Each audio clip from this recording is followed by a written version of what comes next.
ஒரு மகா பாவி கிட்ட போய் அவ வாழ்க்கை முடிஞ்சிருச்சேன்னு நான் ரொம்ப வருத்தப்பட்டேன். சத்தியமா சொல்றேன். அந்த பையன் நல்லா இருக்க மாட்டான். நான் யாரையும் கர்ஸ் பண்ணக்கூடாதுன்னு சொல்லுவாங்க. ஆனா சத்தியமா சொல்றேன். அந்த பையன் லைஃப்ல நல்லாவே இருக்க முடியாது. அது என்னைக்கு என் மனசுல அந்த வருத்தம் இருக்கு. எங்கேயாவது அந்த பையனை நான் பார்த்தேன்னா என்னத்தால அடிப்பேன்னு எனக்கே தெரியாதுன்ற சிச்சுவேஷன்ல தான் நான் இருந்தேன். எனக்கு அந்த பொண்ணோட வாழ்க்கை அப்படி போனது எனக்கு இன்னைக்கும் தாங்க முடியல. எல்லாரும் மறந்துடலாமா?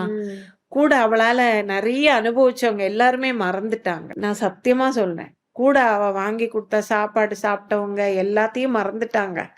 ஆனா என்னால மறக்க முடியல. ஏன்னா என் பொண்ணு. அதை யாராலையும் மாத்த முடியுமா? முடியாது.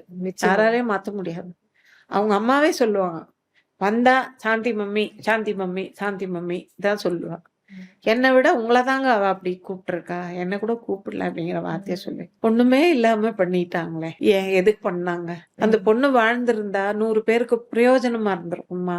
யாரோ இல்லாதவங்க வீட்டுக்கு போவா, அவங்களுக்கு காசு கொடுப்பா, புடவை எல்லாம் எடுத்துட்டு போவா, எல்லாருக்கும் தானம் பண்ணுவா. Periyar Maniamai Institute of Science and Technology, Tanjavur. ECE with specialization in AI and ML, IoT, robotics and industrial automation.